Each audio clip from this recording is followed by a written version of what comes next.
चुप रहो। जब तक तुम मुझे भाई नहीं कहोगे हम पीना बंद नहीं करेंगे।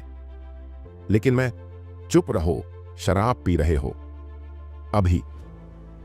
रुद्र को रिसर्च असिस्टेंट तैयारी पाठ्यक्रम में जाने में 2 महीने हो गए थे।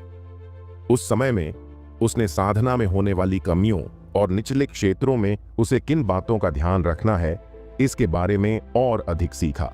कुछ बुनियादी लड़ाई के तरीके और सामान्य हथियार उपयोग भी शामिल थे। उसे साधना में हर जरूरी साइड पाथ में क्रैश कोर्स भी मिला। गोली का शोधन।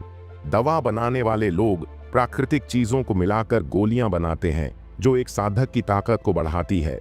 साधना की गति तेज करने, एक बार में ताकत बढ़ाने, सहायक चीजें देने और कई अलग अलग असर वाली गोलियां बनाने के तरीके इसमें सिखाए गए। गोली बनाने की एक सामान्य जानकारी भी पाठ्यक्रम में थी। उपकरण बनाना। लोहार प्राकृतिक चीजों को मिलाकर कवच, हथियार, खास चीजें और खजाने बनाते हैं। एक समय के बाद या तो साधक इतना ताकतवर हो जाता है कि साधारण हथियार उसके लिए बेकार हो जाते हैं, या फिर जरूरी चीजों को अच्छे उपकरण में बदलना मुश्किल हो जाता है। रुद्र ने इसकी बुनियादी बातें सीख लीं। गठन सरणी। नियम, गुण और कानून का इस्तेमाल एक खास असर बनाने के लिए किया जाता था। इसमें आगे बढ़ने के लिए जरूरी था कि शरीर में ऊर्जा हो। बिना ऊर्जा के इन चीजों को समझना असंभव था और अपनी इच्छा से उन्हें बदलना और भी मुश्किल था। साधना शिलालेख। शुरू में हर कोई अपनी साधना और युद्ध तकनीकों को लिख सकता था, लेकिन जब साधना आगे बढ़ती तो इसे लिखना मुश्किल हो जाता। एक समय के बाद इन तकनीकों को सिर्फ शब्दों में समझाना मुमकिन नहीं रहता। बेशक साधना में और भी तरीके थे, लेकिन ये 4 सबसे जरूरी थे। साधना को तेज या स्थिर करने के लिए गोली शोधन जरूरी था। अच्छे उपकरणों के बिना कोई भी अपनी पूरी ताकत नहीं दिखा सकता। भागने या अपने बचाव के लिए सरणी जरूरी थी, और साधना शिलालेखों के बिना कोई भी तीसरे स्तर के बाद नई तकनीक नहीं सीख सकता था। कुल मिलाकर ये 2 महीने रुद्र के लिए कभी उबाऊ तो कभी रोमांचक रहे, लेकिन अंत में वह खुश था कि थ्योरी वाला हिस्सा खत्म हो गया था। अब बाकी के 4 महीने उसे असली लड़ाई का अनुभव लेना था। रुद्र बहुत उत्साहित था। आखिरकार वह अपने जीवन में पहली बार लड़ सकता था। रुद्र अपने 30 साथियों के साथ एक अंधेरे हॉल में खड़ा था। वहां ज्यादा रोशनी नहीं थी, सिर्फ उनके पीछे का दरवाजा हल्की रोशनी का एकमात्र जरिया था। उसके साथियों के चेहरे पर अलग अलग भाव थे, कुछ डरे हुए, कुछ उत्साहित, कुछ घबराए हुए और कुछ खुश लग रहे थे। ठीक है, देवव्रत ने जोर से ताली बजाई। ताली के साथ ही युवाओं के सामने 30 से ज्यादा पोर्टल खुल गए। हर कोई एक एक पोर्टल में जाएगा। वहां अंदर तुम अलग अलग चीजों से लड़ोगे। राक्षस, इंसान, पौधे, किसान और यहां तक कि तुम्हारे चारों ओर का वातावरण भी तुम्हारा दुश्मन होगा। चूंकि यह तुम्हारी पहली परीक्षा है, इसलिए तुम्हें एक बार में सिर्फ एक दुश्मन मिलेगा। तुम्हारा एकमात्र लक्ष्य अपने दुश्मन को मारना है। अगर वातावरण तुम्हारा दुश्मन है तो जितनी देर हो सके उतनी देर तक जिंदा रहो। अगर तुम मर गए तो अगले दुश्मन को तुम्हारी हार से बहुत फायदा होगा। जब तक नए दुश्मन आते रहेंगे तुम्हें लड़ना और जिंदा रहना होगा। कोई समय सीमा नहीं है। ज्यादातर युवाओं ने राहत की सांस ली। जब देवव्रत ने यह देखा तो वह हल्के से मुस्कुराया। यह बुरी खबर है। इसका मतलब है कि अगर तुम अपने दुश्मन को नहीं हरा सकते तो तुम मर जाओगे। यह असली जीवन और मृत्यु की लड़ाई है। अगर तुम जीत नहीं सकते तो तुम मर जाओगे। इससे पहले कि कोई प्रतिक्रिया दे पाता, देवव्रत की ऊर्जा गड़गड़ाई और हर कोई अपने अपने पोर्टल की ओर खींच गया। एक और बात, देवव्रत ने हंसते हुए कहा, औसतन लगभग 20% लोग अपने पहले परीक्षण में मर जाते हैं। फिर वह और जोर से मुस्कुराया। शुभकामनाएं। देवव्रत ने जोर से ताली बजाई और हर कोई पोर्टल में गिर पड़ा, चाहे वे चाहते हों या नहीं। फिर देवव्रत के सामने एक आरामदायक कुर्सी आ गई और वह उसमें बैठ गया, जैसे उसे इस दुनिया की कोई चिंता ही न हो। 1 सेकंड में रुद्र ने हॉल देखा और अगले ही पल उसे एक विशाल चमकती हुई लाल गुफा दिखाई दी, जिसका आकार कम से कम 100 मीटर चौड़ा था।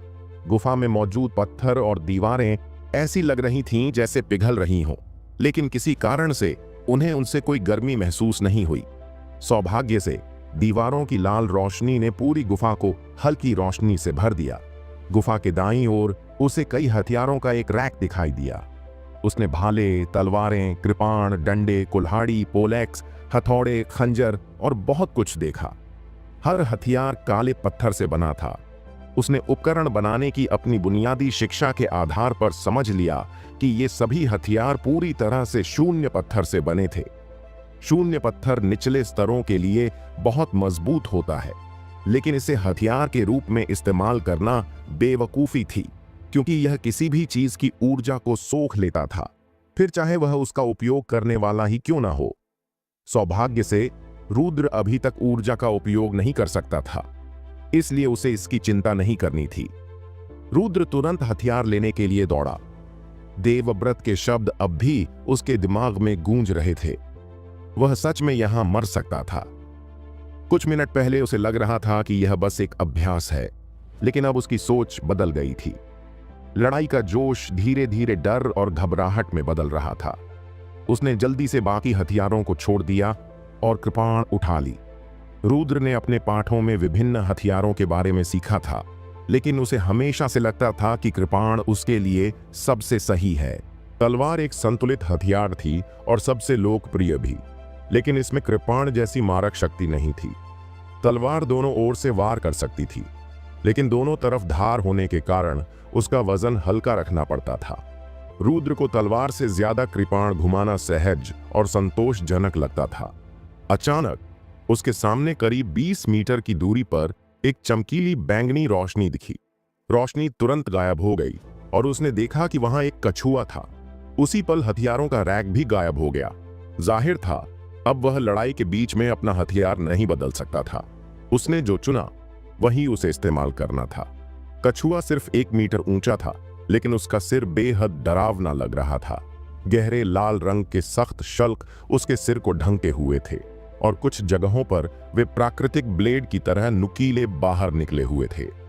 जैसे जैसे कछुआ धीरे धीरे रुद्र की ओर बढ़ा, उसकी आंखों में कोई भाव नहीं थे, लेकिन उसकी भारी मांसपेशियां हर कदम के साथ उभरती जा रही थीं।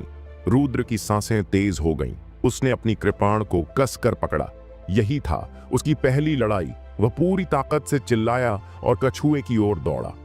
उसकी आंखें कछुए की आंखों से मिलीं, लेकिन जितना वह करीब जाता गया उतना ही उसका डर बढ़ता गया। कछुआ सीधे उसकी ओर देख रहा था, जैसे कुछ भी उसे डिगा नहीं सकता था। रुद्र को ऐसा लग रहा था कि कछुआ टस से मस नहीं होगा, चाहे आसमान ही क्यों न टूट पड़े। उसने अपने डर को दबाया और आगे बढ़ता रहा। मैं यह कर सकता हूं, मैं इसे मार सकता हूं, मुझे इसे मारना ही होगा। मैं लगभग वहां पहुंच गया हूं, मैं बच जाऊंगा। लेकिन जैसे जैसे वह कछुए के करीब आया, उसकी आत्मविश्वास भरी सोच धीरे धीरे निराशा में बदलने लगी। उसके चेहरे पर जोश की जगह डर ने ले ली। मैं मर जाऊंगा, और उसने हमला रोक दिया। अचानक उसने बहुत तेज हवा का दबाव महसूस किया। उसके बाल पीछे उड़ गए। उसके चेहरे से कुछ ही सेंटीमीटर की दूरी पर कछुए का बड़ा सिर था, जिसने अपने जबड़े उस पर झपटा दिए थे। जबड़े की ताकत इतनी थी कि उसके कानों में भयंकर गूंज उठी और पूरी गुफा में धमाका सा हुआ। ऐसा लगा जैसे कोई भारी स्टील की प्लेट जमीन पर गिर गई हो। अगर वह 1 सेकंड भी आगे बढ़ता तो उसका सिर पूरी तरह कुचल जाता। अगर वह नहीं रुकता तो अब तक मर चुका होता। रुद्र के रोंगटे खड़े हो गए। उसने पूरी ताकत से पीछे की ओर छलांग लगाई। जहां वह पहले खड़ा था, वहीं कछुए ने एक और जोरदार वार किया। उसकी पीठ पर ठंडा पसीना बहने लगा। उसका दिल जोर जोर से धड़कने लगा। वह बस बाल बाल बचा था। मैं पागलों की तरह हमला क्यों कर रहा था? हमने सीखा था कि कभी भी आंख मूंद कर लड़ाई में नहीं उतरना चाहिए। रुद्र और पीछे हट गया और कछुआ धीरे धीरे उसकी ओर बढ़ता रहा। यह सिलसिला लगभग 1 मिनट तक चलता रहा। धीरे धीरे रुद्र शांत हो गया। कछुआ बहुत धीमा था। जब तक वह दूर रहता, वह खतरे से बाहर था। वह इसे संभाल सकता था, लेकिन वह हमेशा के लिए भाग नहीं सकता था। उसे इसे खत्म करने का कोई तरीका निकालना था। थोड़ी देर बाद रुद्र ने यह जांचने का फैसला किया कि कछुआ कितना अच्छा घूम सकता है। वह कछुए के चारों ओर चक्कर लगाता रहा और धीरे धीरे उसके करीब आता गया। कछुआ बहुत सुस्त था। वह धीरे धीरे चलता था और वह और भी धीरे मुड़ता था। 5 मीटर की दूरी से भी कछुए का चक्कर लगाना उसके लिए कोई समस्या नहीं थी।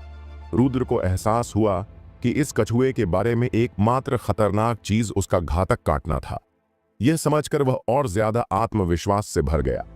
रुद्र कछुए के पीछे खड़ा रहा, जबकि वह उस पर नजर रख रहा था।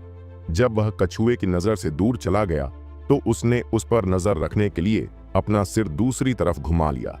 आखिरकार रुद्र के पास एक योजना आई। वह पीछे बाएं चला गया। जब कछुआ अपना सिर घुमाता तो वह तेजी से दाएं भागता और अपनी कृपाण को उसके पिछले पैर पर चलाता। चिंगारियां और खून निकला। रुद्र ने हड्डी पर 2 सेंटीमीटर गहरा घाव बना दिया। कछुआ दर्द से चीख पड़ा और जल्दी से अपने सभी पैरों को खोल में खींच लिया। खोल भारी होकर जमीन पर गिर गया। धमाकों की आवाज से ही उसके खोल के घनत्व और वजन का अंदाजा लगाया जा सकता था। अगर रुद्र उसके पैर की हड्डी भी नहीं काट पाया तो वह खोल को काटने की उम्मीद बस सपना ही हो सकती थी। कछुए का सिर अभी भी बाहर था और रुद्र को घूर रहा था। उसका चेहरा अब गुस्से से भरा हुआ लग रहा था। अब क्या? रुद्र ने सोचा। अब वह उसके पैरों पर हमला नहीं कर सकता था। क्या उसे उसके सिर पर वार करना चाहिए? रुद्र ने कछुए के सिर को गौर से देखा और तुरंत यह विचार छोड़ दिया। सिर्फ एक झटके में उसकी जान जा सकती थी।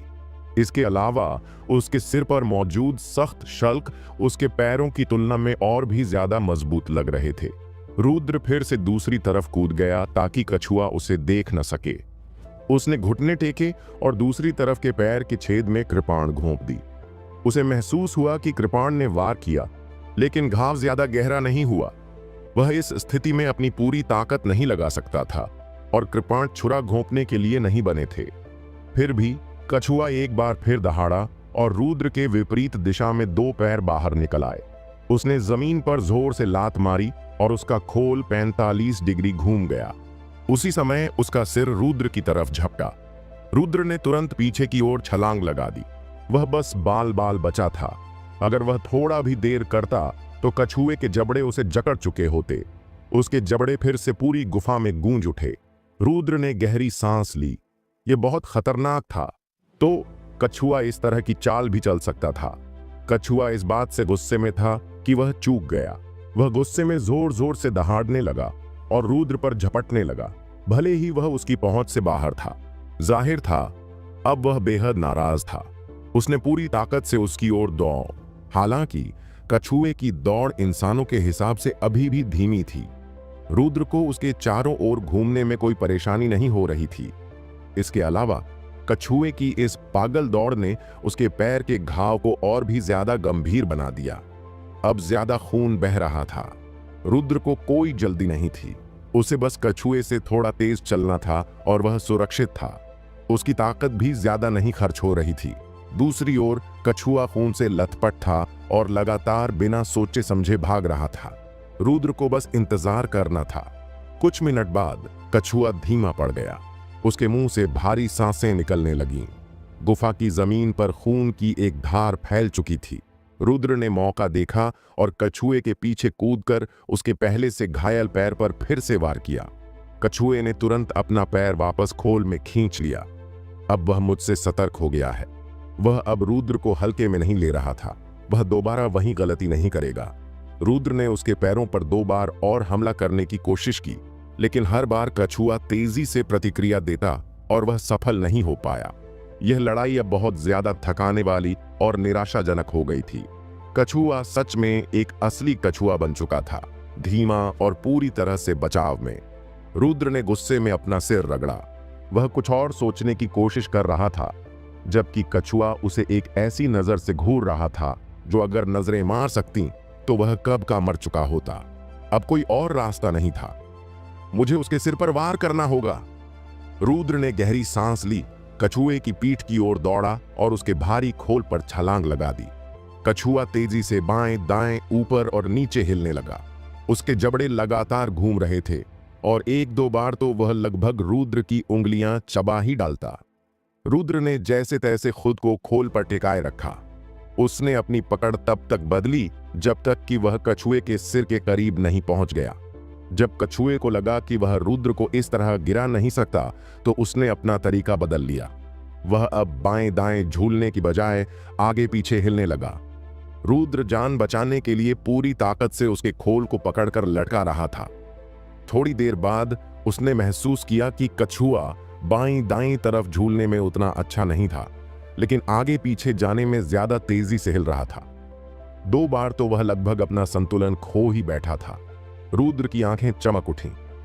यही तरीका है, अब यह कछुआ नीचे जाएगा। जब कछुआ जोर से बाईं ओर मुड़ा तो रुद्र ने छलांग लगाई, खोल के ऊंचे हिस्से को पकड़ लिया और खींचना शुरू कर दिया। अपनी शारीरिक ताकत से वह कछुए को कभी नहीं उठा सकता था, लेकिन जब उसका संतुलन पहले से ही बिगड़ चुका था तो उसे पलटने के लिए उसकी ताकत काफी थी। उसने कछुए को चौंका दिया। इससे पहले कि वह अपने दूसरे पैरों से खुद को संभाल पाता, रुद्र ने उसे पलट दिया। खोल का ऊपरी हिस्सा जोरदार धमाके के साथ जमीन पर गिरा। कछुआ बौखला गया और खुद को सीधा करने की पूरी कोशिश करने लगा। सौभाग्य से ऐसा लग रहा था कि वह जल्दी सफल नहीं होगा। रुद्र तुरंत उसके पेट पर कूद गया। अब न तो कछुए के पैर और न ही उसका सिर उसे पकड़ सकते थे। उसने अपनी कृपाण उठाई और नीचे वार किया। खून बह निकला और कृपाण उसके शरीर में धंस गई। कछुआ दर्द से फिर से दहाड़ उठा। रुद्र ने वार पर वार किया। हर बार उसकी कृपाण और गहरी उतरती गई। लगभग 20 वार करने के बाद रुद्र की सांस फूल गई। कछुए का निचला हिस्सा बुरी तरह घायल हो चुका था। अब वह धीरे धीरे अपनी ताकत खो रहा था। अगर वह खुद को पलटने में सफल भी हो जाता तो शायद उसके भारी शरीर का वजन उसके अंदरूनी अंगों को बाहर निकाल देता। रुद्र जीत गया। वह कुछ दूर जाकर बैठ गया और कछुए को देखने लगा। करीब 5 मिनट बाद कछुए की सांसें कमजोर पड़ने लगी। उसकी हरकतें धीमी हो गईं।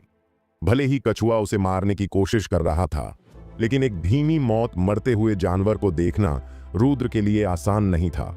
उसे मौत की आदत नहीं थी। कछुए को देखते हुए रुद्र को महसूस हुआ कि वह कुछ खो रहा है या शायद उसने कुछ गलत कर दिया है। वह जानता था कि उनमें से सिर्फ एक ही जिंदा रह सकता था। उसके पास कोई और विकल्प नहीं था। फिर भी उसके गले में एक अजीब सी कसावट महसूस हो रही थी। कछुए ने आखिरकार अपनी आखिरी सांस ली। जब वह पूरी तरह शांत हो गया तो रुद्र ने लंबी सांस भरी और खड़ा हो गया। अब उसका अगला दुश्मन शायद जल्द ही सामने आएगा, लेकिन वह इंतजार करता रहा। कुछ नहीं हुआ। 10 मिनट बाद गुफा में बैंगनी रोशनी फिर से चमकी, लेकिन इस बार यह पूरे गुफा में लहर की तरह फैल गई। रुद्र ने चारों ओर देखा। वह समझ नहीं पा रहा था कि यह क्या हो रहा है। अचानक गुफा की दरारों से पानी तेजी से बाहर निकलने लगा। ऐसा लग रहा था जैसे गुफा किसी झील के नीचे हो और कभी भी भरकर ढह जाएगी। लेकिन गुफा की दीवारें हिली तक नहीं। पानी बढ़ता रहा। 50 मीटर ऊंची गुफा जल्दी ही पानी से भर गई। पानी 40 मीटर तक पहुंचते ही अचानक रुक गया। रुद्र अब सतह पर तैर रहा था।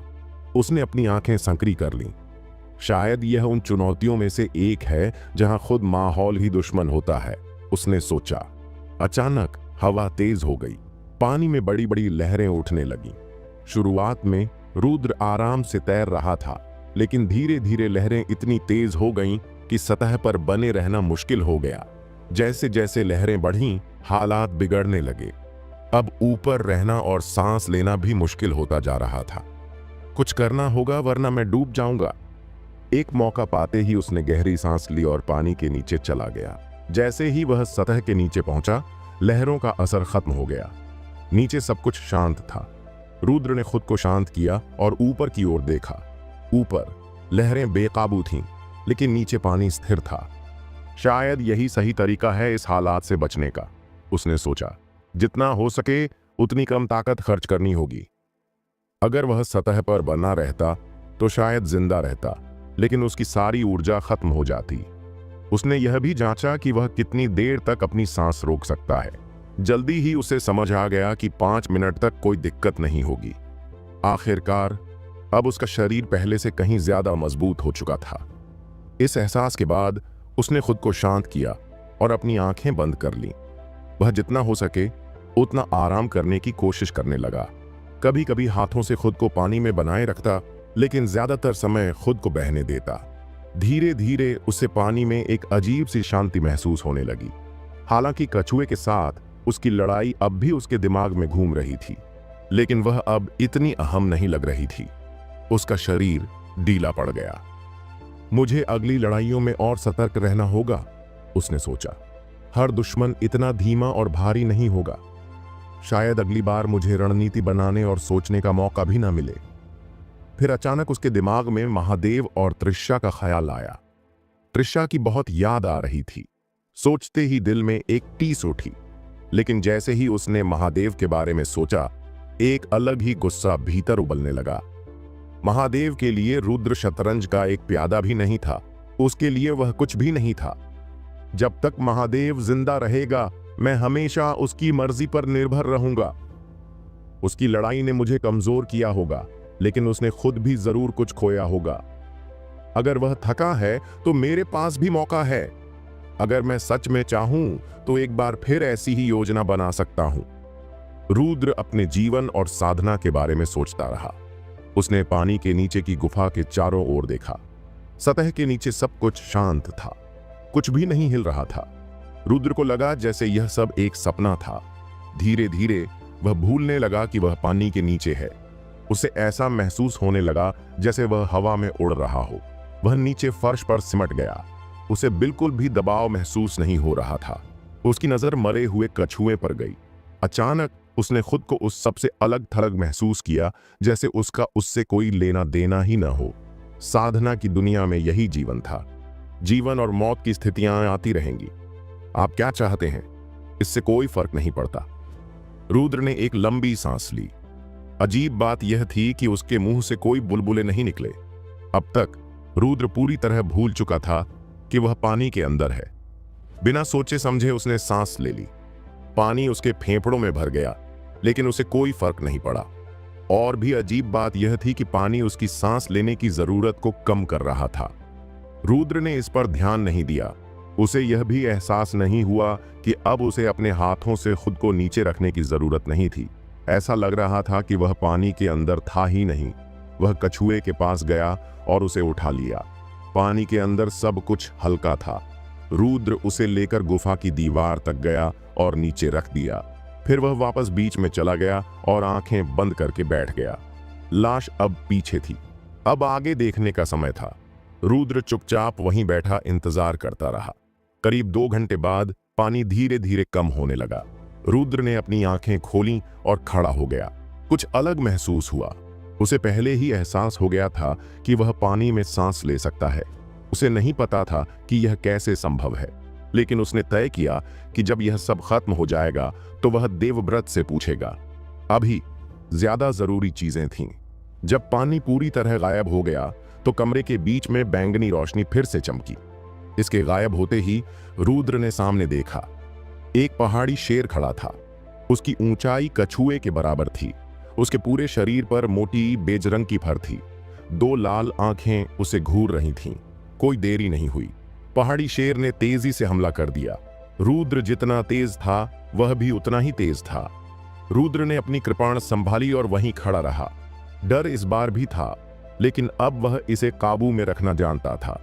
कछुए और पानी ने उसे उसकी कमजोरी से एक कदम दूर कर दिया था। हाँ, वह अभी भी डर रहा था, लेकिन अब उसका डर उसके फैसले पर हावी नहीं था। शेर ने छलांग लगाई। उसके नुकीले पंजे रुद्र के धड़ पर वार करने वाले थे। रुद्र तेजी से किनारे हट गया। पहाड़ी शेर ने फिर से झपट्टा मारा। रुद्र ने फिर से किनारा कर लिया। वह तब तक हमला नहीं करना चाहता था जब तक कि वह पूरी तरह से शेर की चालों को समझ न ले। कछुए के शुरुआती हमले से बचना उसकी किस्मत थी, लेकिन वह अपनी जिंदगी को हमेशा किस्मत के सहारे नहीं छोड़ सकता था। पहाड़ी शेर अलग अलग तरीकों से हमला करता रहा, लेकिन उसकी सभी हरकतें एक ही पैटर्न में थीं। किसी चीज से बचना किसी चीज को मारने से आसान होता है। हालांकि उनकी गति बराबर थी, लेकिन रुद्र हर बार बच जाता और शेर पर नजर रखता। उस पर एक भी खरोंच नहीं आई थी। करीब 1 मिनट बाद रुद्र को भरोसा हो गया। अब शेर के पास उसे चौंकाने के लिए कुछ नहीं बचा था। अब वह कुछ नया आजमाना चाहता था। शेर फिर से झपटा, लेकिन इस बार रुद्र पीछे नहीं हटा। इसके बजाय उसने आने वाले पंजे पर वार किया। कृपाण की धार बीच में लगी। शेर का पंजा कटकर अलग हो गया। कछुए और पहाड़ी शेर की ताकत की तुलना नहीं की जा सकती थी। शेर पीछे कूदा और दर्द से दहाड़ उठा। उसने अपने कटे हुए पंजे से खुद को संभालने की कोशिश की, लेकिन जैसे ही दर्द उठा वह फिर से पीछे हट गया। अब उसने अपने हमले रोक दिए। वह बस रुद्र को घूरता रहा। उसे समझ आ गया था कि अब वह हार चुका है। उसने धीरे धीरे पीछे हटना शुरू किया, फिर भागने की कोशिश करने लगा। रुद्र बस उसे देखता रहा। शेर गुफा से बाहर निकलने का रास्ता ढूंढ रहा था, लेकिन गुफा में कोई रास्ता नहीं था। रुद्र ने लंबी सांस ली। उसके गले में वही जानी पहचानी गांठ महसूस हुई, जैसे उसने कुछ गलत करने वाला हो। ठीक वैसे ही जैसा उसे तब महसूस हुआ था जब उसने कछुए को मरते देखा था। अब शेर कोई खतरा नहीं था। उसे मारने की कोई असली वजह नहीं थी। अगर वह उसे मारता तो सिर्फ इसलिए कि उसे ऐसा करने के लिए मजबूर किया गया था। अगर शेर जिंदा रहता तो शायद वह यहां से कभी बाहर नहीं निकल पाता। लेकिन रुद्र ने फिलहाल उसे न मारने का फैसला किया। समय बीतता गया और वे दोनों गुफा के अलग अलग किनारों पर बैठ गए। रुद्र अब शांत महसूस नहीं कर रहा था। इसके बजाय वह बहुत निराश था। फिर से उसे कुछ ऐसा करने के लिए मजबूर होना पड़ा जो वह नहीं करना चाहता था, सिर्फ इसलिए कि वह बहुत कमजोर था। इससे पहले उसे अपने सबसे अच्छे दोस्त को मरते हुए देखने के लिए मजबूर होना पड़ा, और अब उसे कुछ ऐसा मारना था जिसे वह मारना नहीं चाहता था। अगर वह ज्यादा ताकतवर होता तो क्या उसे यह सब सहना पड़ता? कुछ घंटों बाद रुद्र ने निराशा में अपने दांत भींचने शुरू कर दिए, जब तक कि खून की एक बूंद उसकी ठुड्डी से नीचे नहीं बहने लगी। वह नफरत, वह खड़ा हो गया और पहाड़ी शेर को आग जैसी जलती आंखों से देखा। अब कोई दूसरा रास्ता नहीं था, उसे इसे मारना ही था। रुद्र ने अपनी हताशा को गुस्से में बदल दिया और पहाड़ी शेर की तरफ दौड़ा। शेर तुरंत खड़ा हो गया और भागने लगा। उनकी पूरी ताकत में दोनों की गति बराबर होती, लेकिन दुख की बात थी, या शायद सौभाग्य से, कि पहाड़ी शेर का आधा पंजा गायब था। रुद्र जल्दी से उसके पास पहुंचा और अपनी तलवार से वार कर दिया। शेर की एक जांघ में गहरा घाव हो गया। शेर ने पलटकर उसे काटने की कोशिश की, लेकिन रुद्र ने फिर से किनारा कर लिया। मुझे कम से कम इसे जितना जल्दी हो सके उतना जल्दी करना चाहिए। यह सोचते ही रुद्र ने तलवार से पहाड़ी शेर के सिर के बीच वार किया और उसे 2 हिस्सों में बांट दिया। शेर तुरंत मर गया, लेकिन उसका शरीर कुछ देर तक हिलता रहा। रुद्र उसे तब तक देखता रहा जब तक कि वह आखिरकार शांत नहीं हो गया। उसने अपने दांत और भी जोर से भींच लिए। मुझे इससे नफरत है, लेकिन खुद पर दया करने और हताश होने से कोई फायदा नहीं। सबसे पहले मुझे ताकत चाहिए, उसके बाद ही मैं आजाद हो पाऊंगा। उसने शेर की लाश गुफा के किनारे खींचकर कछुए के पास रख दी। फिर वह बीच में वापस आ गया और इंतजार करने लगा। कोई फर्क नहीं पड़ता कि मुझे क्या करना पड़ेगा, अभी के लिए मुझे इसे सहना होगा। मैं सिर्फ इतना कर सकता हूं कि जितना जल्दी हो सके उतना ताकतवर बनूं।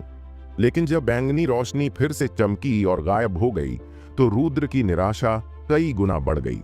इस बार कुछ चीजें दिखाई दी, कुछ लकड़ियां, कुछ घास फूस, कुछ पत्थर और एक कप पानी जमीन पर रखे थे। वह सोच रहा था कि उसे भूख और प्यास से कैसे निपटना चाहिए।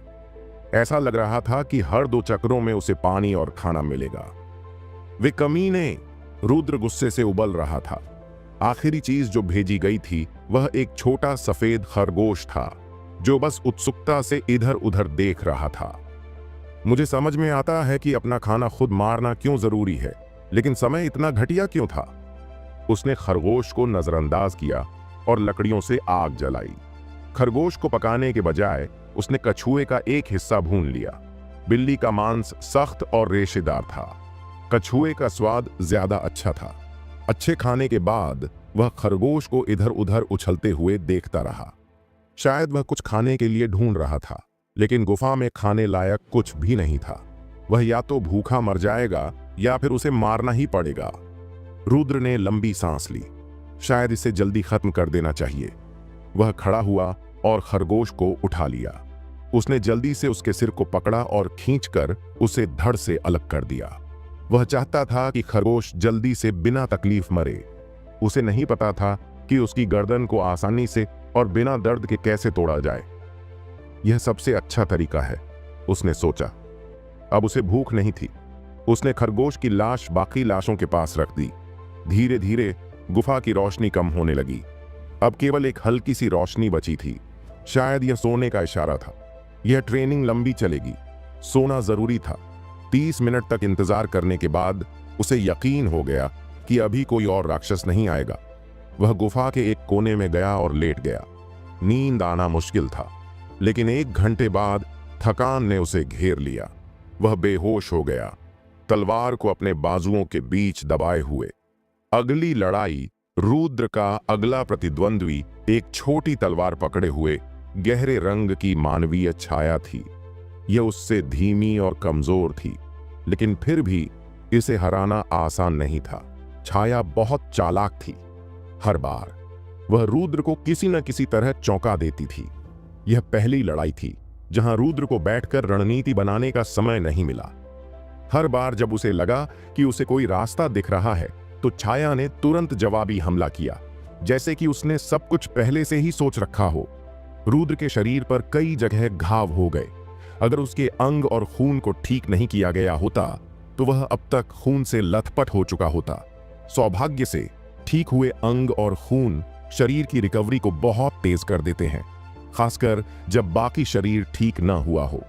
एक ताकतवर शरीर को ठीक होने के लिए ज्यादा ऊर्जा और खाने पीने की चीजों की जरूरत होती है। इस मामले में उसका कम साधना स्तर एक फायदा था। हालांकि अगर उसकी त्वचा भी ठीक हुई होती तो छाया उसे खरोंच भी नहीं सकती थी। युद्ध और घाव कुछ समय बाद रुद्र को समझ में आ गया कि ज्यादा सोचने और प्लानिंग करने से उसे सिर्फ हार ही मिलेगी। आखिर में उसने छाया की तलवार को अपने हाथ से पकड़ने का फैसला किया और अपनी कृपाण से उसे काट डाला। छाया की तलवार ने उसके हाथ को हड्डी तक काट दिया। सौभाग्य से उसकी योजना काम कर गई और छाया मर गई। रुद्र को अब एक और जरूरी बात समझ आ गई।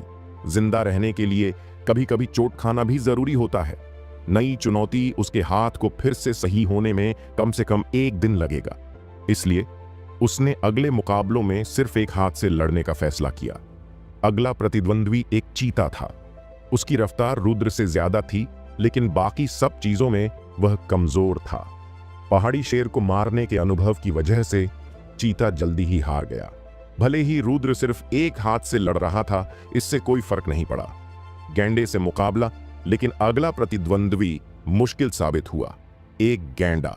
उसकी चमड़ी बहुत सख्त थी और सीधी रेखा में दौड़ते समय वह रुद्र से भी तेज था।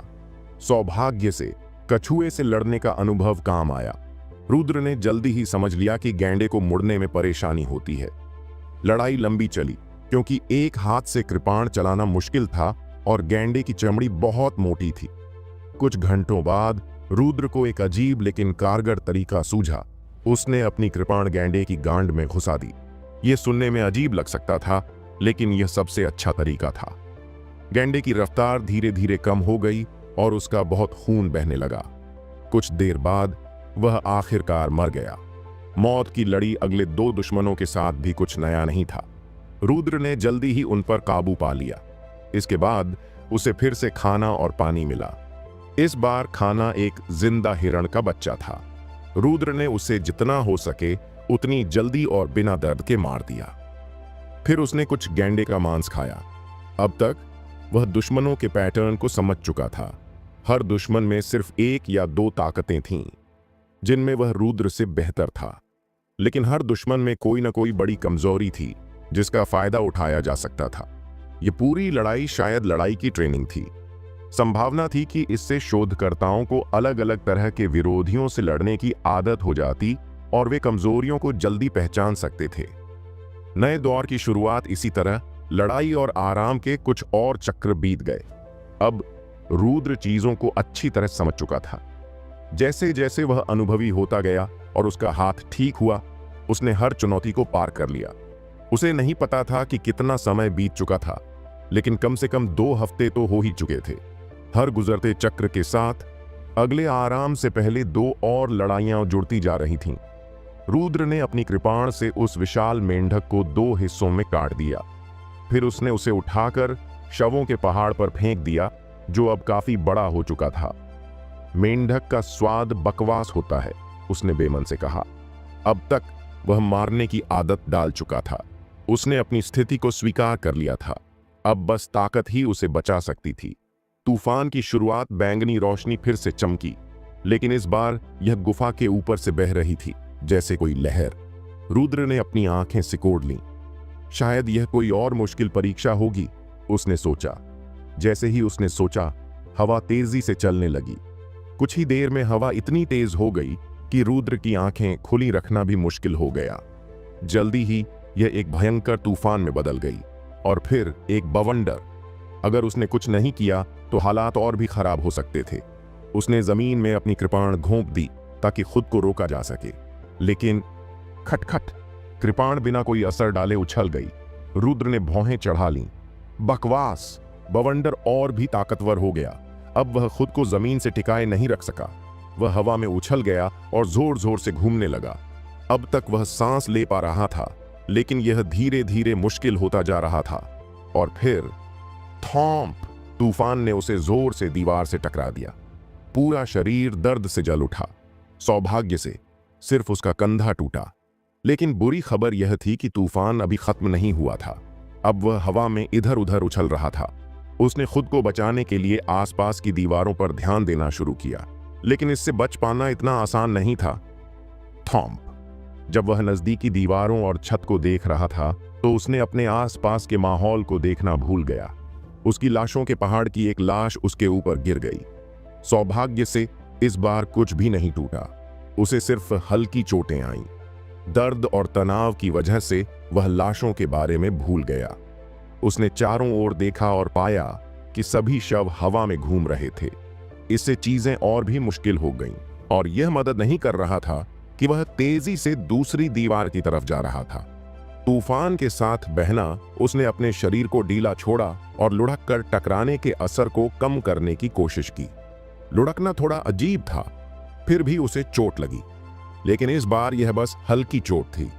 जैसे ही वह दूसरी दीवार के पास पहुंचा, रुद्र ने अपनी बाहें उठाईं और एक उड़ती हुई लाश को रोका। उसकी गति का अपने फायदे के लिए इस्तेमाल किया। इस बार दीवार से टकराने का झटका झेलना और भी आसान हो गया। नया तरीका मिल गया।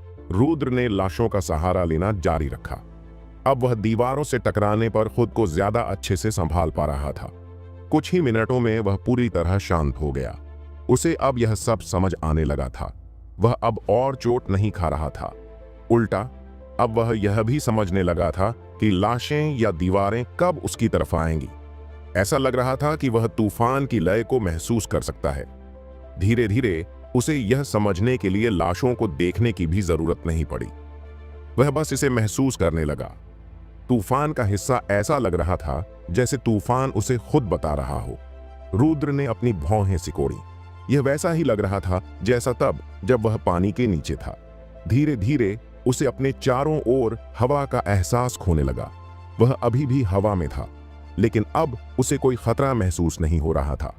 ऐसा लग रहा था जैसे वह स्थिर खड़ा है और बाकी सब कुछ उसके चारों ओर घूम रहा है। लाशों ने उसे टकराना बंद कर दिया। अब वह किसी भी दीवार से नहीं टकरा रहा था। उसका शरीर घूमना भी बंद हो गया। अब वह तूफान के अंदर सीधा खड़ा रह सकता था, बिना किसी परेशानी के। तूफान में उड़ना धीरे धीरे वह चलने लगा। फिर किसी समय वह हवा में स्थिर खड़ा होने में सफल हो गया। तूफान और लाशें उसके चारों ओर तेजी से घूम रही थीं। यह फिर से एक अजीब एहसास है। ऐसा लगता है जैसे मैं तूफान का हिस्सा हूं। रुद्र ने चारों ओर देखा। सब कुछ अराजक था, लेकिन अंदर से वह पूरी तरह शांत था। अब वह हवा में तैरने जैसा महसूस कर रहा था। तूफान का रहस्य कुछ मिनट उड़ने के बाद रुद्र ने देखा कि इस तूफान में कोई आंख नहीं थी। बवंडर अपने केंद्र में भी घूम रहा था, शायद इसलिए ताकि कोई भी इस परीक्षा को पार न कर सके। धीरे धीरे रुद्र नीचे उतरने लगा। फिर उसके पैर जमीन से टकराए। उसने ऊपर देखा। ज्यादातर लाशें अब तक कई टुकड़ों में फट चुकी थीं। खून की धुंध पूरी गुफा में भर गई थी। यह घूम रही थी और दीवारों को खरोंच रही थी। शायद यही वजह थी कि गुफा के पत्थर लाल थे। अंतिम लड़ाई से पहले रुद्र ने तूफान से फर के कुछ टुकड़े ऐसे तोड़े जैसे वे सेब हों। उसने अपने शरीर से खून साफ किया।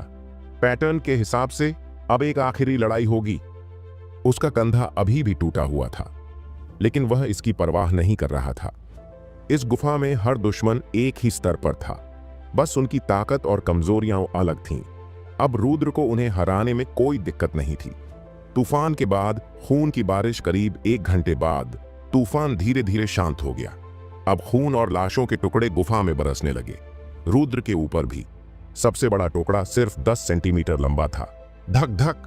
खैर, उसको छोड़कर रुद्र ने देखा यह खूनी कछुए का खोल था। यह अब भी एक टुकड़े में था। आश्चर्य की बात थी कि यह उससे भी ज्यादा कठोर था जितना उसने सोचा था। नया दुश्मन। जब खून और लाशों की बारिश थम गई तो बैंगनी रोशनी फिर से चमकी। रुद्र ने अपनी आंखें सिकोड़ लीं। यह कोई समस्या हो सकती है। मानव प्रतिद्वंद्वी रुद्र एक 30 वर्षीय आदमी को देख रहा था। वह अपने हाथ में एक लंबी तलवार लिए गुफा का मुआयना कर रहा था। जब उसने रुद्र को देखा तो उसकी आंखें सिकुड़ गईं। आशंका और भय। इस आदमी के लिए यह लड़ाई आसान होनी चाहिए थी। उसे बस एक ऐसे नौसिखिए को मारना था जिसकी त्वचा, हड्डियां या मांसपेशियां खराब न हुई हों। इससे पहले उसे कोई चिंता नहीं थी, लेकिन जब उसने गुफा में चारों ओर देखा, खून से लथपथ दीवारें, लाशों के बिखरे हुए टुकड़े, उसका मन तुरंत बदल गया। यहां क्या हुआ? उसकी नजर रुद्र पर पड़ी और फिर उसके पूरे शरीर में सिहरन दौड़ गई। उसकी गर्दन के सारे बाल खड़े हो गए। उसने एक नौजवान को देखा जो पूरी तरह से खून से लथपथ था। उसके लंबे बाल उसके चेहरे से चिपके हुए थे और उनके बीच से वह 2 गहरी आंखें देख सकता था जो उसकी आंखों में घूर रही थीं। अभी उस आदमी को यकीन था कि यह लड़ाई उतनी आसान नहीं होगी जितनी उसने सोची थी। क्या यह बच्चा राक्षस था? रुद्र ने उस आदमी के कुछ करने का इंतजार किया, लेकिन 5 सेकंड तक कुछ नहीं हुआ। इसलिए रुद्र ने उस आदमी की ओर एक कदम बढ़ाया। इस एरे फॉर्मेशन द्वारा लागू किए गए अनुबंध के नियमों के अनुसार मुझे आपको कुछ चीजों के बारे में सूचित करना जरूरी है। आदमी ने जोर से चिल्लाया। वह प्रभावशाली लग रहा था, लेकिन यह केवल दिखावा था। जब रुद्र ने वह कदम उठाया तो आदमी घबरा गया और अपनी दिशा वापस पाने के लिए कुछ समय जीतने की कोशिश की। यह देखकर कि रुद्र रुक गया था, आदमी ने राहत की एक छिपी हुई सांस छोड़ी और कहा, मैं तुम्हारी आखिरी चुनौती हूं। रुद्र ने अपनी आंखें और भी सिकोड़ लीं, लेकिन अंदर ही अंदर वह उत्साहित हो गया। आखिरकार यह नरक खत्म हो जाएगा। आदमी ने आगे कहा, मेरा नाम सैमुअल नॉरिंगटन है। मुझे चोरी के 4 मामलों, डकैती के 25 मामलों, बलात्कार के 184 मामलों और हत्या के 184 मामलों में दोषी ठहराया गया है। अचानक सैमुअल आगे बढ़ा। उसने कम से कम वही कहा जो फॉर्मेशन की जरूरत थी और उसने रुद्र को चौंकाने की कोशिश की। उसने जल्दी से 5 मीटर की दूरी तय की और काटने के लिए अपनी तलवार उठाई। रुद्र को यह हमला आता हुआ नहीं दिखा, लेकिन अपने युद्ध के अनुभव के कारण वह तुरंत पीछे हट गया। जब रुद्र ने तलवार को नीचे गिरते देखा तो उसने मौका लिया और एक तरफ से वार करके जवाब दिया। रुद्र को यह एहसास नहीं हुआ कि उसके प्रतिद्वंद्वी का वार केवल एक छलावा था। तलवार आसानी से बीच में रुक गई और तेजी से आगे की ओर वार करने लगी। तलवार रुद्र तक पहुंच गई इससे पहले कि उसकी कृपाण सैमुअल तक पहुंचती। रुद्र ने फिर से पीछे की ओर छलांग लगाई, जिससे उसका हमला रुक गया। सैमुअल ने पहल की और फिर से वार किया। रुद्र केवल एक कमजोर बचाव ही कर पाया और फिर से पीछे हट गया। सैमुअल ने हार नहीं मानी और भी तेज हमले करने लगा। रुद्र केवल वार रोककर और पीछे हटकर ही अपनी पकड़ बनाए रख सका। दुर्भाग्य से जब कोई केवल बचाव करता है तो गलतियां होना तय है और रुद्र के पेट पर वार हुआ, जिससे एक बड़ा घाव बन गया। सौभाग्य से रुद्र पीछे की ओर कूदने में सक्षम था और आखिरकार उसे कुछ सांस लेने की जगह मिल गई। यह सब छलांग लगाने से उसके टूटे हुए कंधे की हड्डियों में तेज दर्द हुआ। उसके पेट में बना गहरा घाव और भी बुरा था। वहां से लगातार खून बह रहा था और उसके अंदरूनी हिस्से के छोटे छोटे टुकड़े बाहर से दिखाई दे रहे थे। यह देखकर कि रुद्र उसके हमले की सीमा से बाहर था, सैमुअल ने अपना हमला रोक दिया। अचानक किया गया हमला काम कर गया था और उसे लड़ाई में साफ बढ़त मिल गई। तुम्हें पता है, जब मैंने तुम्हें पहली बार देखा था तो मुझे लगा था कि यह एक भयंकर लड़ाई होगी। सैमुअल ने अहंकार से मुस्कुराते हुए कहा, सौभाग्य से मैं तुम्हारे खून से सने रूप से पूरी तरह धोखा नहीं खा सका। बताओ, क्या तुमने मुझे डराने के लिए खून में लौट लगा ली थी? रुद्र ने अपनी भौहें सिकोड़ी और कुछ नहीं कहा। वह अपने प्रतिद्वंद्वी को हराने का कोई तरीका सोचने की कोशिश कर रहा था। उसे सिर्फ एक साफ वार करने का मौका चाहिए था और फिर सब खत्म हो जाता। बात करने के मूड में न होने के कारण रुद्र आगे कूदा और बगल से वार करने की पहल की। सैमुअल ने इस वार को रोकने के लिए अपना दूसरा हाथ उठाया और रुद्र पर फिर से वार किया। रुद्र ने अपने दांत भींच लिए। वह दर्द और खून में डूब चुका था। पेट में छुरा घोंपना उसके लिए घातक नहीं था और वह इस चोट के बदले अपने प्रतिद्वंद्वी के हाथ को काटने के लिए तैयार था। रुद्र की कृपाण ने उसके प्रतिद्वंद्वी के हाथ पर वार किया, लेकिन आश्चर्यजनक रूप से इससे हाथ नहीं कटा। उसकी कृपाण केवल हड्डी को काट पाई। बेवकूफ, सैमुअल ने मुस्कुराते हुए रुद्र के पेट में फिर से तलवार घोंप दी। रुद्र का शरीर अकड़ गया, लेकिन उसने अपनी मजबूत इच्छा शक्ति से अपने प्रतिद्वंद्वी को दूर धकेल दिया। तलवार उसके पेट से बाहर निकल गई और सैमुअल कुछ मीटर पीछे की ओर उछल गया। सैमुअल ने लापरवाही से जमीन पर कदम रखा और जोर से हंसा। किसी ऐसे व्यक्ति के साथ चोटों का आदान प्रदान करना जिसने अपनी त्वचा को मजबूत बना लिया हो, सच में केवल एक बेवकूफ ही ऐसा सोच सकता है। क्या तुमने सच में सोचा था कि तुम अपनी कमजोर शक्ति से मेरा हाथ काट सकते हो? रुद्र ने कुछ नहीं कहा। तो यही कारण था, उसके दुश्मन ने पहले ही उसकी चमड़ी को सख्त बना दिया था। कोई आश्चर्य नहीं कि जब उसकी तलवार सैमुअल की चमड़ी से टकराई तो उसे इतना ज्यादा विरोध महसूस हुआ। यह एक मुश्किल थी। वह किसी को ऐसे कैसे मार सकता था? रुद्र यहां मर सकता था।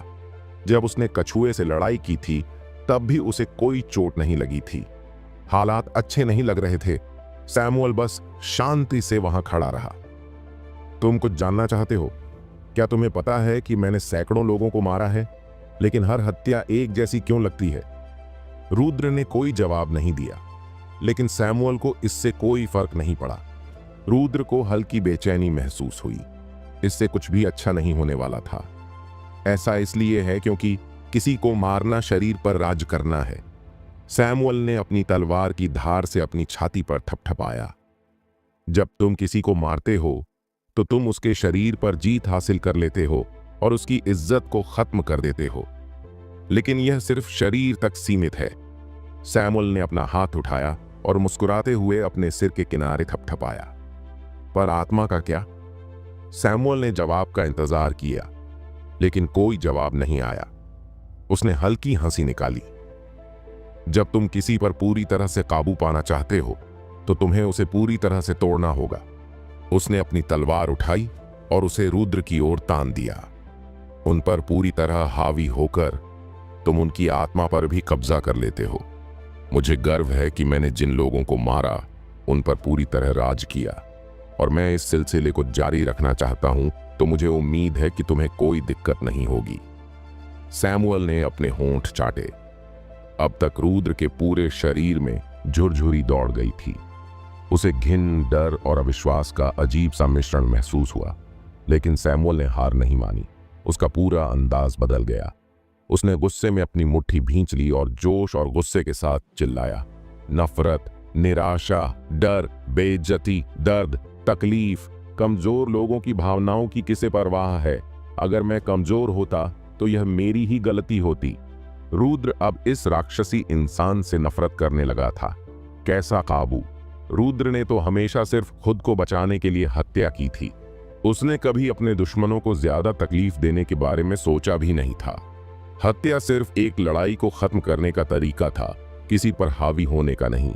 रुद्र इस सच्चाई को पहले ही मान चुका था कि सत्ता की राह में वह कभी भी मर सकता है, लेकिन वह सैमुअल जैसे किसी पागल के सामने मरना बर्दाश्त नहीं कर सकता था। यह आदमी सच में बहुत बिगड़ा हुआ है। सैमुअल रुद्र को डराना चाहता था, लेकिन हुआ उल्टा। रुद्र की आखिरी झंझक खत्म हो गई। एक इंसान और एक जानवर को मारना दो अलग बातें थीं। अब जब उसकी झिझक खत्म हो चुकी थी तो उसे आखिरकार एक ऐसी चाल समझ में आई जो काम कर सकती थी। मैं ऐसा नहीं करना चाहता, लेकिन मुझे और कोई तरीका नजर नहीं आ रहा। उसने अपना सिर हिलाया और सैमुअल को मजबूत इरादों से देखा। सैमुअल फिर से शांत हो गया और उसकी मुस्कान फिर से लौट आई। ओह, अब तुम हमला करना चाहते हो? तुम्हें लगता है कि इस बार कुछ अलग होगा? उसने अपनी तलवार उठाई और रुद्र की ओर इशारा किया। तो फिर क्या इंतजार कर रहे हो? आओ। तलवार की नोक ने हवा में एक गोल घेरा बनाया, जैसे कि वह रुद्र को चिढ़ा रहा हो। रुद्र ने अपने दांत भींच ली। उसने तेजी से सैमुअल पर हमला किया। सैमुअल ने अपने घायल हाथ से उसे रोका और अपनी तलवार से वार किया। इस बार रुद्र सीधे भिड़ने के बजाय पीछे हट गया। सैमुअल ने फिर से हमला किया और उसकी चोटिल कंधे पर वार कर दिया। यही मौका है, रुद्र ने मन ही मन कहा। उसने अपना बायां हाथ थोड़ा घुमा लिया। उसका कंधा पहले ही टूट चुका था, लेकिन उसकी कोहनी अभी भी सही थी। उसी पल उसने अपनी पूरी ताकत से सैमुअल की गर्दन पर वार कर दिया। सैमुअल को उम्मीद नहीं थी कि रुद्र ऐसा करेगा। उसे यकीन था कि रुद्र बचने के लिए पीछे हटेगा। इस तरह अपनी जान खतरे में डालने का क्या मतलब? उसकी चमड़ी भले ही मजबूत थी, लेकिन उसकी गर्दन पर कोई वार कर दे, इतनी हिम्मत उसमें नहीं थी। सैमुअल जल्दी से पीछे हटा। रुद्र को यकीन था कि सैमुअल हमला जारी रखेगा और वह खुद जीतने के लिए अपने हाथ की कुर्बानी देने को तैयार था। लेकिन अफसोस, यह वैसा नहीं हुआ जैसा उसने सोचा था। इसके बजाय रुद्र ने सैमुअल की ही नकल कर ली और मौके का फायदा उठाया। उसके लगातार वार या तो सैमुअल की तलवार पर लग रहे थे या उसके हाथ को रोक रहे थे। अब सैमुअल को अपना हाथ हिलाने में भी तकलीफ होने लगी थी, क्योंकि उसकी चोटें बढ़ती जा रही थीं। रुद्र लगातार हमला करता रहा, जैसे उस पर कोई भूत सवार हो। तेज, तेज, तेज, तेज, तेज, वह अंदर ही अंदर चिल्लाया। उसकी मांसपेशियां और फेफड़े जल रहे थे, लेकिन उसने रुकने का नाम नहीं लिया। सैमुअल ने फिर से अपनी तलवार से वार किया, लेकिन रुद्र ने न तो ध्यान दिया और न ही परवाह की। उसका हमला लगातार जारी रहा। यह आदमी पागल है, सैमुअल ने घबराहट में मन ही मन चिल्लाया। क्या इसे अपनी जान की परवाह नहीं है? क्या यह तब तक नहीं रुकेगा जब तक हम दोनों मर नहीं जाते? सैमुअल में अपनी जान देने की हिम्मत नहीं थी। वह जल्दी से एक तरफ कूद गया, मगर यह छलांग उसे पूरी तरह बचाने के लिए काफी नहीं थी। रुद्र की तलवार ने सैमुअल की बांह से मांस का एक बड़ा टुकड़ा काट दिया। सैमुअल दर्द से चीख पड़ा, लेकिन रुद्र बिना रुके हमला करता रहा। सैमुअल अभी भी दर्द से तड़प रहा था कि तभी रुद्र की तलवार उसके शरीर को ऐसे काटने लगी जैसे कोई कुल्हाड़ी पेड़ को काट रही हो। सैमुअल एक तरफ गिर पड़ा और उसकी तलवार दूर जा गिरी। रुद्र नहीं रुका। सैमुअल चीखता रहा। वह फर्श पर पड़ा अपनी बाहों से खुद को बचाने की कोशिश करता रहा, लेकिन रुद्र पागलों की तरह वार करता गया। उसने वार किया, फिर किया, फिर किया और तब तक करता रहा जब तक सैमुअल पूरी तरह खत्म नहीं हो गया। रुद्र ने जोर से सांस ली और अपने सामने पड़े सैमुअल के टुकड़ों को देखा। उसकी कुछ मांसपेशियां फट गई थीं, लेकिन उसके शरीर ने खुद को ठीक करना शुरू कर दिया था। उसे बहुत बुरा लग रहा था, मगर सब कुछ बुरा भी नहीं था। वह अपनी जीत के लिए अपना हाथ गंवाने को तैयार था, लेकिन सैमुअल की कमजोर इच्छा शक्ति ने उसे इसकी जरूरत ही नहीं पड़ने दी। विडंबना यह थी कि अपनी जान बचाने की कोशिश में ही सैमुअल ने अपनी जान गंवा दी। रुद्र शांत हो गया, मगर इससे पहले कि वह इस सच्चाई को पूरी तरह समझ पाता कि उसने अपना पहला इंसान मारा है, उसे बैंगनी रोशनी ने घेर लिया और वह अचानक गायब हो गया। देवव्रत अपनी कुर्सी पर बैठा था। एक के बाद एक नौजवान हॉल में प्रकट हो रहे थे। कुछ को टेस्ट पास करने में बहुत वक्त लगा तो कुछ जल्दी आ गए, मगर असल में जिन लोगों को कई दिन ज्यादा लगे थे वे भी तेज लोगों से बस कुछ ही मिनट बाद पहुंचे थे। ऐसा इसीलिए था क्योंकि परीक्षा एक निचली दुनिया में हो रही थी। जितनी निचली दुनिया होती, वहां के नियमों पर नियंत्रण रखना उतना ही आसान होता। अगर सबसे ऊंची दुनिया में एक दिन बीतता तो ऊंची श्रेणी की दुनिया में 10 दिन, मध्यम श्रेणी की दुनिया में 100 दिन और सबसे निचली दुनिया में 1000 दिन बीत जाते। इस हिसाब से निचली दुनिया में एक हफ्ता इस दुनिया में सिर्फ 10 मिनट के बराबर था। देवव्रत के लिए जब ये नौजवान वहां गए और लौटे तब तक 30 मिनट भी नहीं हुए थे। हर कोई अलग अलग हाल में वापस आया। कुछ पूरी तरह ठीक थे तो कुछ बुरी तरह घायल। देवव्रत ने बस एक इशारा किया और फॉर्मेशन सक्रिय हो गया। जो भी घायल थे वे कुछ ही पलों में पूरी तरह ठीक हो गए। ओ, एक और आ रहा है, देवव्रत ने बैंगनी रोशनी चमकते ही लापरवाही से कहा। बैंगनी रोशनी से लथपथ एक नौजवान प्रकट हुआ। वह पूरी तरह खून में सना हुआ था। इतना खून था कि देवव्रत को उसके कपड़ों का असली रंग भी नजर नहीं आ रहा था। उसका बायां कंधा टूटा हुआ था और उसके पेट में एक बड़ा घाव था। उसने चारों तरफ देखा, पहले देवव्रत को, फिर वहां खड़े बाकी नौजवानों को। उसकी आंखों में अभी भी लड़ाई की भावना झलक रही थी, मगर जब उसने बाकी नौजवानों को देखा तो महसूस किया कि उनकी आंखों में भी वही जज्बा था। वह नौजवान और कोई नहीं बल्कि रुद्र था। रुद्र चारों ओर देखता रहा, मगर तभी माहौल में एक अजीब सी आवाज गूंजी, स्मूथी को हिलाने की आवाज। देवव्रत हंसा। यार, ऐसा लग रहा है कि तुमने बहुत मजा किया है। देवव्रत ने अपनी उंगलियां चटकाईं और फॉर्मेशन सक्रिय हो गया। रुद्र के शरीर से सारा खून गायब हो गया और उसकी सारी चोटें चमत्कारी रूप से ठीक हो गईं। रुद्र ने गहरी सांस ली। उसे ऐसा महसूस हुआ जैसे किसी थकाने वाली कसरत के बाद ठंडे पानी से नहा लिया हो, बस उससे भी 100 गुना ज्यादा आरामदायक। देवव्रत ने हाथ हिलाया। चलो जाओ और बाकी लोगों के साथ खड़े हो जाओ। रुद्र ने लंबी सांस ली। वह 2 हफ्तों से लगातार अपनी जान की लड़ाई लड़ रहा था। अब अचानक सामान्य माहौल में लौटना उसके लिए थोड़ा अजीब लग रहा था, लेकिन उसने खुद को संभाला और बाकी नौजवानों के पास जा खड़ा हुआ। बाकी लोग भी उसे दिलचस्पी से देख रहे थे। रुद्र ने कुछ नहीं कहा, बस इंतजार करने लगा। धीरे धीरे और नौजवान भी प्रकट होते गए और अपनी जगह पर जा खड़े हुए। ठीक है, अब सब लोग यहां हैं, देवव्रत ने कहा और अपनी सीट से उठकर थोड़ा खिंचाव किया। रुद्र ने चारों ओर देखा। उसने गिनती की, कुल 25 लोग, जिनमें वह खुद भी शामिल था। मगर तभी उसने महसूस किया कि कुछ गड़बड़ है। देवव्रत, बलराज कहाँ है? रुद्र ने अचानक पूछा। मृत, देवव्रत ने एक और खींचते हुए कहा। रुद्र का चेहरा पीला पड़ गया। क्या? मरा? वह ऐसे ही मर गया? हाँ, उसने पानी के तेज बहाव वाले चरण में पानी के नीचे रहने के बारे में नहीं सोचा था और इसके अंत तक वह पूरी तरह से थक चुका था। उसका अगला प्रतिद्वंद्वी रैम्पेजिंग राइनो था, जिसने उसके बाएं हाथ को पूरी तरह से नष्ट कर दिया। उसके अगले प्रतिद्वंद्वी चालाक छाया ने उसे आराम दे दिया।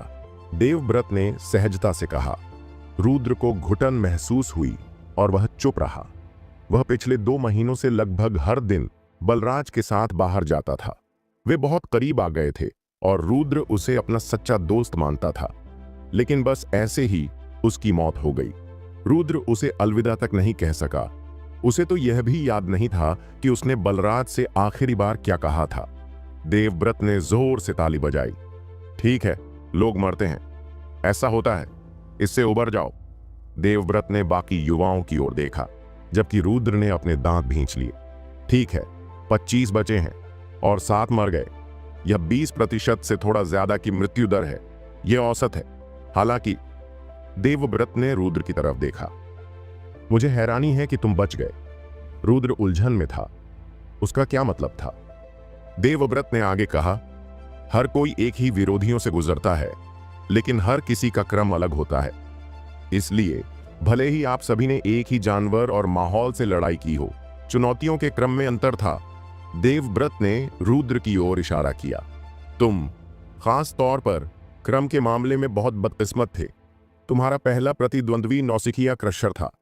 बाकी लोग नहीं जानते थे कि जब देवव्रत ने नौसिखिया क्रशर कहा तो उसका मतलब किससे था। उन्होंने उन जानवरों के बारे में सोचा जिनसे वे लड़े थे, लेकिन वे पक्के नहीं थे। दूसरी ओर रुद्र को कछुए का ख्याल आया। क्या आपका मतलब कछुए से है? दूसरों की आंखों में पहचान की चमक आ गई। जैसे जैसे वे इस बारे में सोचते गए, उन्होंने सिर हिलाया। कछुआ उनके लिए कोई समस्या नहीं था, क्योंकि उन्हें पहले ही अन्य राक्षसों को हराने से अनुभव मिल चुका था। लेकिन अगर किसी को शुरुआत में ही उस धीमे मगर खतरनाक कछुए से लड़ना पड़े तो वह काफी मुश्किल हो सकता था। उन्होंने रुद्र को दया भरी नजरों से देखा। क्या घटिया किस्मत। देवव्रत ने सिर हिलाया। हाँ, लगभग 70% लोग कछुए से पहली लड़ाई में ही मर जाते हैं। वे बिना किसी योजना के हमला कर देते हैं और कछुए के जोरदार हमले से कुचल दिए जाते हैं। अगर तुम्हारे पास अनुभव हो तो यह बस एक मुश्किल लड़ाई होती है, लेकिन शुरुआत में यह इसलिए ज्यादा घातक है क्योंकि एक छोटी सी गलती भी जानलेवा साबित हो सकती है। बाकी जानवर कुछ हद तक माफ कर सकते हैं, तुम अगर उन पर गलती करो तो शायद बस कुछ खरोंच आएंगी, लेकिन कछुए पर गलती करना सीधा मौत को बुलाने जैसा है। रुद्र ने गहरी सांस ली। क्या बदकिस्मती थी।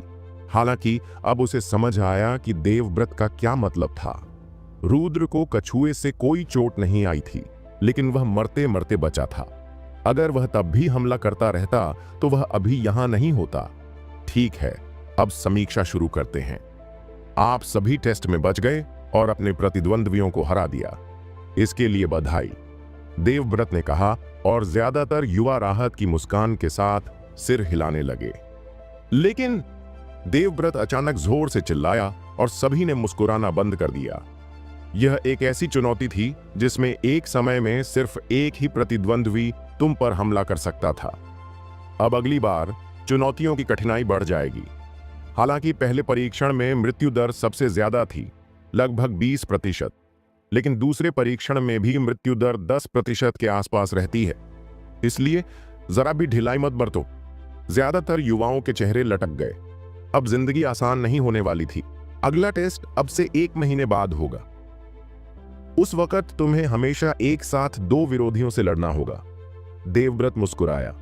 तुम खुद सोच सकते हो यह कितना मजेदार होगा। एक प्रतिद्वंद्वी से लड़ना और 2 से लड़ना, दोनों में जमीन आसमान का फर्क था। वे सब यह अच्छी तरह जानते थे और इसी वजह से वे अगले टेस्ट का इंतजार नहीं कर रहे थे। वे सोच रहे थे कि पहले कितने उत्साहित थे, लेकिन अब वे वैसा दोबारा महसूस नहीं करना चाहते थे। अब तुम सब घर जा सकते हो। अगले 3 दिन आराम के होंगे। उसके बाद हम अपने सैद्धांतिक पाठ फिर से शुरू करेंगे। और ऐसा कहकर देवव्रत हॉल से बाहर चला गया, बिना किसी की परवाह किए। जब वह दरवाजे से आधे रास्ते पर था तो अचानक रुका, जैसे उसे कुछ याद आ गया हो। वह मुड़ा और रुद्र को देखा। रुद्र, मेरे साथ आओ, उसने आदेश दिया। रुद्र उलझन में था, लेकिन फिर भी देवव्रत के पीछे चल पड़ा। देवव्रत बिना कुछ कहे गलियारे से नीचे बढ़ता गया और रुद्र उसके पीछे पीछे जाता रहा। वे दाईं ओर मुड़े और कई सीढ़ियां चढ़ने लगे। धीरे धीरे वे इमारत की सबसे ऊंची मंजिल पर पहुंच गए। वे तब तक चलते रहे जब तक कि वे केंद्रीय गलियारे के अंत में एक बड़े दरवाजे तक नहीं पहुंच गए।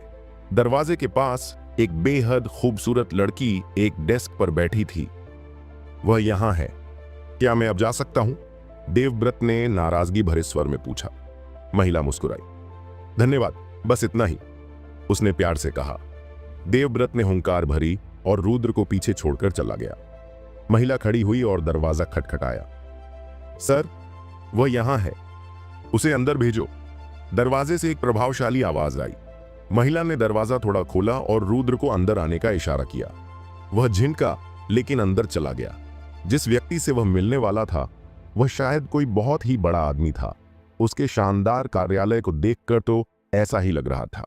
ऐसा व्यक्ति उससे क्या चाहता होगा? वह अंदर गया और उसके पीछे दरवाजा बंद हो गया। रुद्र एक बड़े 10 मीटर लंबे और चौड़े कमरे में था, जो खूबसूरत सजावट और कलाकृतियों से भरा हुआ था। कमरे के बीचों बीच एक मांसल लंबा आदमी बैठा था। उसके काले बाल और काली आंखें थीं। उसने एक शानदार सूट पहना हुआ था और बेहद साफ सुथरा लग रहा था। लेकिन एक चीज ने रुद्र को चौंका दिया। उस आदमी की उंगली में वही अंगूठी थी जो उसकी अपनी उंगली में थी। उस आदमी ने सिर उठाया, मुस्कुराया और रुद्र की तरफ देखा।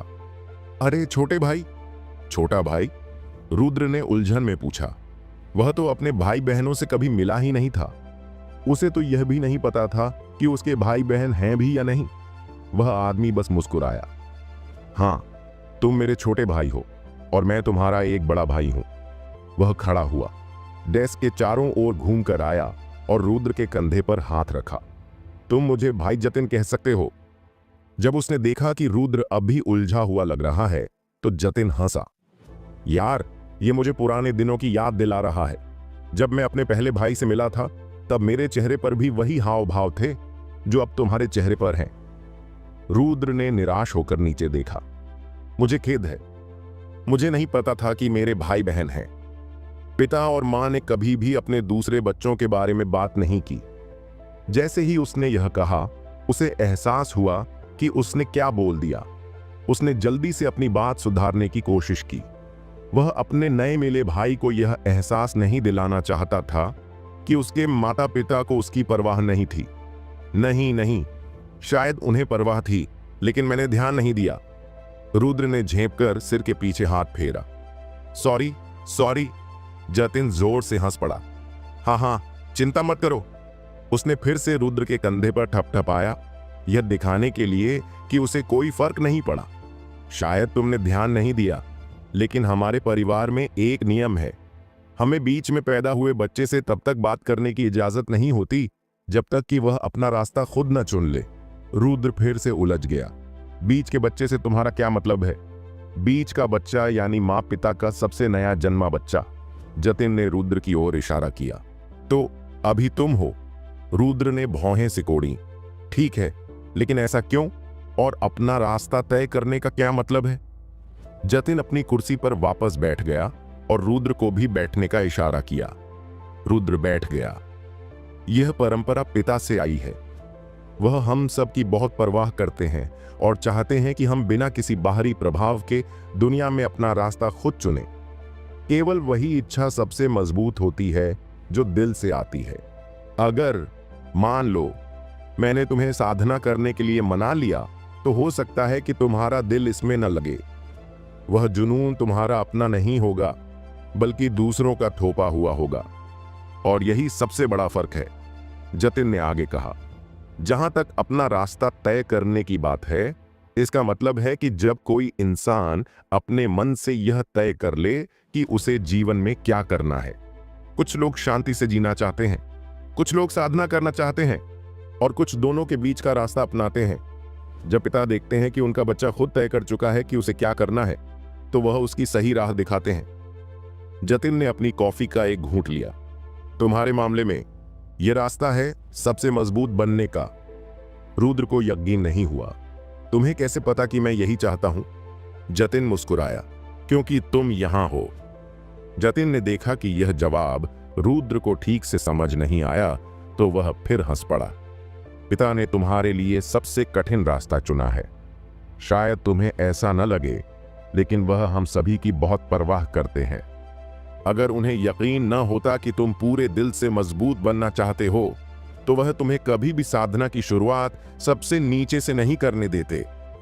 रुद्र ने खिड़की की ओर देखा। मुझे भी यही सवाल परेशान कर रहा है। क्या वह मुझे सीधे शक्ति नहीं दे सकते थे, या मुझे कोई तकनीक या संसाधन नहीं दे सकते थे? मुझे इस जीवन और मौत से भरी राह पर क्यों धकेला? जतिन ने गहरी सांस ली। पिता सिर्फ अमर सम्राट स्तर तक ही शक्ति दे सकते हैं। तुम्हें यह जानने की जरूरत नहीं कि यह स्तर कितना ऊंचा है। बस इतना समझ लो कि यह बहुत ताकतवर है, लेकिन इस दुनिया में सबसे ताकतवर नहीं। इसके ऊपर कई बड़े स्तर हैं। अगर तुमने अपने खून, संघर्ष और असफलताओं से अपना रास्ता नहीं बनाया, तो तुम्हारे पास आगे बढ़ने का अनुभव और इच्छा शक्ति नहीं होगी। एक मजबूत महल एक एक ईंट जोड़कर बनाया जाता है।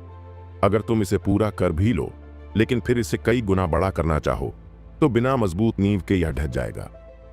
रुद्र को इस बात में बहुत दिलचस्पी थी कि अमर सम्राट क्या होता है। अमर सम्राट बहुत शक्तिशाली लगता था। शायद वह जितना सोच सकता था उससे भी अधिक ताकतवर। फिर भी यह भी अंत नहीं था। उसे याद आया कि स्वर्ग से लड़ने से पहले उसके पिता ने स्टार गॉड शब्द चिल्लाया था। एक भगवान तो अमर से भी अधिक ताकतवर होना चाहिए। अभी बहुत लंबा रास्ता तय करना था। जतिन ने चालाकी से मुस्कुराते हुए कहा, तुम क्या सोचते हो? हमारे कितने भाई बहन हैं? मुझे एक नंबर बताओ। रुद्र को यकीन नहीं था, लेकिन उसे पता था कि उसके माता पिता बहुत पहले से जीवित थे। पता नहीं, शायद 50 साल, 50। जतिन जोर से हंसा। हजारों हैं। रुद्र का जबड़ा खुला रह गया। हजारों? मेरे हजारों भाई बहन हैं। जतिन फिर हंसा। हाँ, और कल्पना करो, उन सभी भाई बहनों का अपना परिवार भी है। रुद्र को यह समझ में नहीं आ रहा था कि उसके हजारों भाई बहन हैं। उसने पूछा, वे सब कहाँ हैं? जतिन ने एक कैंटीन और एक दूसरा कप निकाला। उसने उसमें कॉफी भर दी और कप अपने आप रुद्र के पास चला गया। उसने रुद्र को पीने के लिए इशारा किया। रुद्र ने एक घूंट पी लिया। उसने पहले भी कॉफी का स्वाद चखा था, लेकिन इस कप की कॉफी का स्वाद बकवास जैसा था। उसने अपनी घृणा छिपाने की कोशिश की, लेकिन जतिन ने देख लिया और फिर से हंस पड़ा। क्या तुम जानते हो कि कितने लोग सिर्फ एक घूंट पीने के लिए मेरे जूते चाटेंगे? फिर भी तुम ऐसे दिख रहे हो जैसे तुम अभी अभी गंदगी के ढेर में गिर गए हो। रुद्र शर्म से लाल हो गया। वह अपने भाई का अपमान नहीं करना चाहता था। उसने माफी मांगने के लिए अपना मुंह खोला, लेकिन जतिन ने हाथ हिला दिया। चिंता मत करो, मानो मेरी कॉफी हमारे पिता की कॉफी के बराबर हो। मैं बस तुम्हें चढ़ाना चाहता था। रुद्र ने आह भरी, लेकिन अंदर ही अंदर उसे गर्मजोशी महसूस हुई। यह परिवार था। उसे लगा कि उसका भाई उसके साथ ईमानदार था और उसके मन में सिर्फ सद्भावना थी। हालांकि वह अभी भी इस तथ्य से परिचित नहीं था कि उसका एक भाई था या हजारों भाई। उसने अपना प्याला फिर से उठाया और उसे खाली कर दिया। जतिन ने अपनी मेज पर हाथ मारा। अच्छा, एक आदमी को ऐसा ही होना चाहिए। भले ही तुम्हें यह पसंद ना हो, लेकिन बिना किसी शिकायत के जो जरूरी लगे वही करो। तुम सच में मेरे छोटे भाई हो। उसने अपने प्याले से पिया और उसे भी खाली कर दिया। अब अपने सवाल पर वापस आते हैं। तुम जानना चाहते हो कि हमारे दूसरे भाई बहन कहाँ हैं? रुद्र ने सिर हिलाया। हर जगह, जतिन ने कहा। इस शहर में तुम्हें उनमें से बहुत से मिल जाएंगे। हर संप्रदाय में तुम्हें कम से कम एक भाई बहन मिल जाएगा। कुछ इधर उधर घूमते हुए मिल जाएंगे। बहुत से दुनिया भर में महत्वपूर्ण पदों पर हैं। रुद्र की आंखें चौड़ी होने के बजाय सिकुड़ गईं। तो फिर मैं उनसे कभी क्यों नहीं मिला? तुम्हारे शब्दों से मैंने कुछ महीने पहले ही अपना रास्ता तय कर लिया था। उनके पास मिलने या कम से कम नमस्ते कहने के लिए काफी समय था। जतिन ने आह भरी। उन पर गुस्सा मत हो, मैं उन्हें समझ सकता हूं। देखो तुम अभी कहां हो। तुम अभी 2 हफ्तों तक जीवन और मृत्यु की लड़ाई से गुजरे हो और कुछ महीनों में तुम निचली दुनिया में चले जाओगे। तुम तभी वापस लौट सकते हो जब तुम अकेले ऊपर चढ़ो। और कितने लोग वास्तव में निचली दुनिया से ऊपर चढ़ने में कामयाब होते हैं? जवाब है बहुत कम। तुम्हारे जिंदा वापस लौटने की संभावना 1% से भी कम है। रुद्र को गले में गांठ महसूस हुई। वह केवल अपनी तैयारी और अपनी भावी यात्रा के बारे में सोच रहा था। उसने यह नहीं सोचा था कि चढ़ाई करना कितना कठिन होगा। रुद्र ने आह भरी। अब उसे समझ में आ गया कि उसके भाई बहन उसे देखने क्यों नहीं आए। जतिन ने आगे कहा और रुद्र के विचारों की पुष्टि की। कल्पना करो कि तुम अपने नए भाई से मिलते हो, लेकिन वह कुछ महीनों बाद गायब हो जाता है या मर जाता है। अगर वे तुमसे मिलते हैं तो वे तुमसे जुड़ जाएंगे, और अगर तुम मर गए तो वे दुखी होंगे। भले ही हम मनुष्यों की तुलना में बहुत लंबे समय तक जीवित रहते हैं, लेकिन किसी करीबी की मौत कभी भी आसान नहीं होती। जतिन ने फिर से आह भरी। कृपया उनके बारे में बुरा मत सोचो। रुद्र अपने भाई बहनों को समझ सकता था। शायद वह उनकी जगह होता तो वह भी यही करता। हालांकि यह अभी भी गलत लग रहा था। यह सब इस बात पर निर्भर करता था कि वह अभी भी बहुत कमजोर था। इतना कमजोर कि उसके भाई बहन उससे कोई लगाव बनाने से डरते थे। खैर, कम से कम एक तो था। मुझे उम्मीद है कि आपको मेरे पूछने पर कोई आपत्ति नहीं होगी, लेकिन आपने मुझसे मिलने का फैसला क्यों किया? जतिन मुस्कुराया। दरअसल क्योंकि मैंने भी वही रास्ता चुना जो तुमने चुना था।